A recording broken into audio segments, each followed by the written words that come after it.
कहवा में जन्म रवि दास तो कहवा में दद करता कहवा में दद कर दू हो ललना। अरे बोकवा सोहर कैसे गावल है मालूम हो?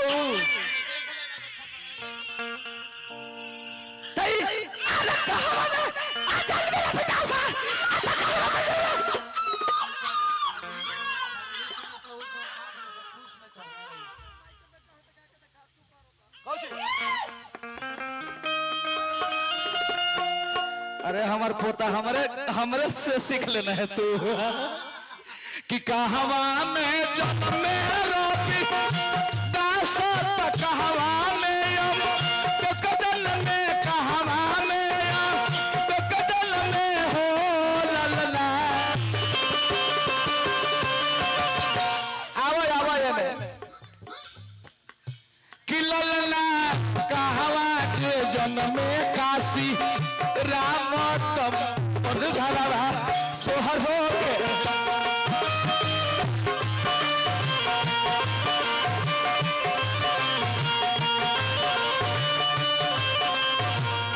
किलला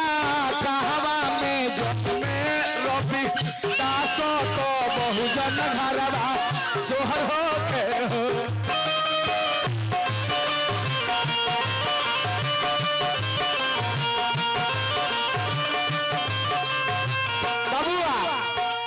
कहवा में जन्म रवि दास तो कहवा में तो कदल में कहवा में तो कदल में है ललना। कि ललना कहवा में जन्म काशी राम तो बहुजन घरवा सोहर हो के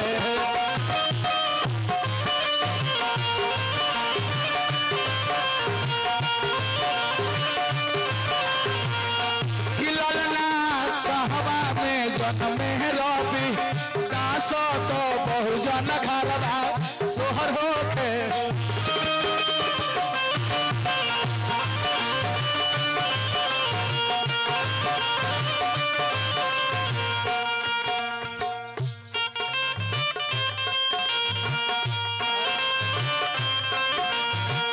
धावल धूपल आयल अपया गाना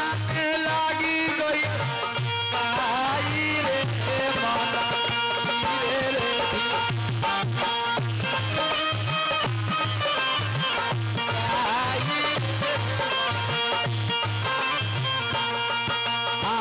पानी धरे चलल ना व्यास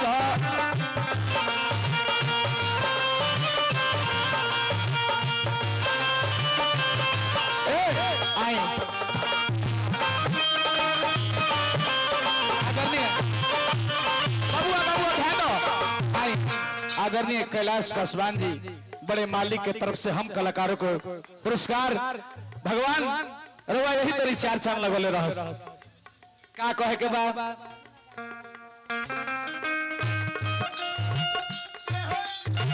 का कहे के बाबूआ चलते चलते कदम में हमने के मलिकार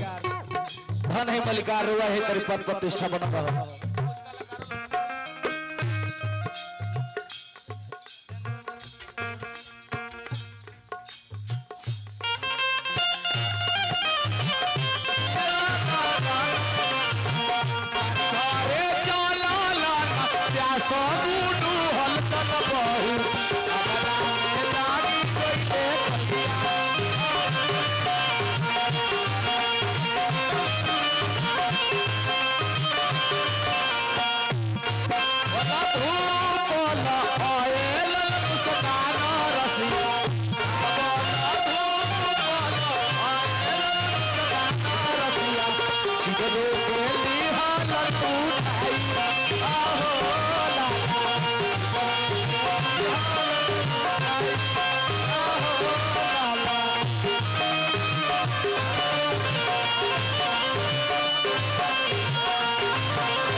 ससुर में जन्मे रवि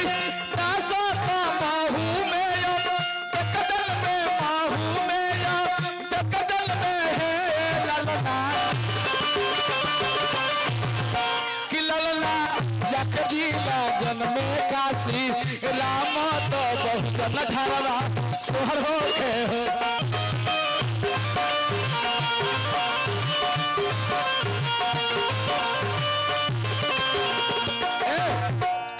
राजकुमार राम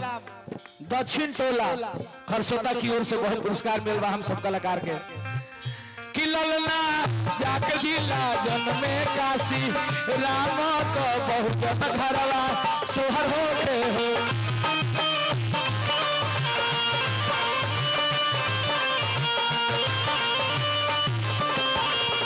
कि ललना जाके जिला जन्मे काशी राम तो बहुजन घरवा सोहर हो के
परमेश्वर सिपाही जी दक्षिण टोला की ओर से बहुत पुरस्कार मिलल बा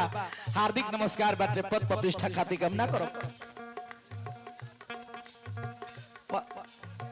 मछिया बैठल रानी करमा ललना के नी हारे ललना के नी हारे ले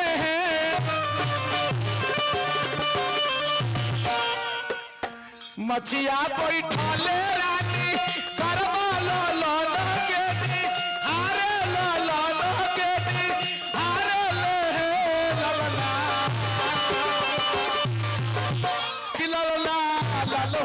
फूलावा के दीपक तो मालावा में असल लागल है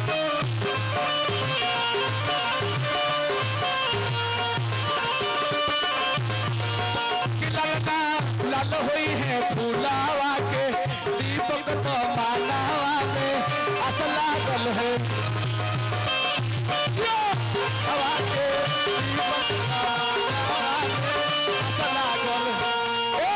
और बा मुहवा जे हवा माई ऐसा तो नकिया बाबू ऐसा ना हो ललला पिंटू कुमार के तरफ से मंतोष पासवान जी के तरफ से बहुत बहुत पुरस्कार मिलल बा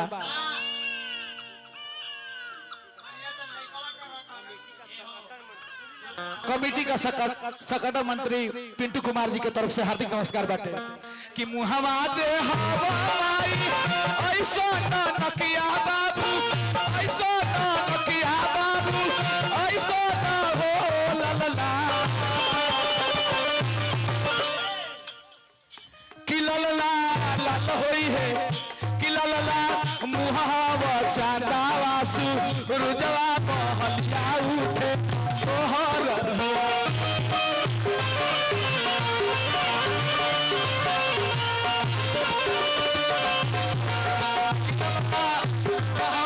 चांदावासु रुजवा महलिया उठे सोहर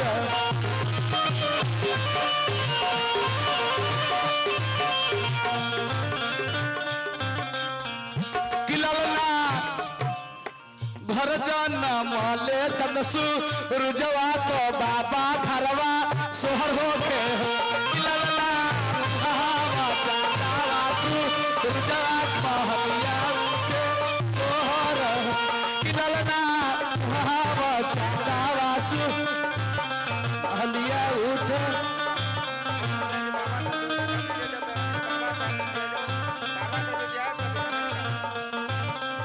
एक मिनट धैले रहो बबुआ 2 जोड़ी बजाओ 4 जोड़ी बजाओ एक धैले रह के बाद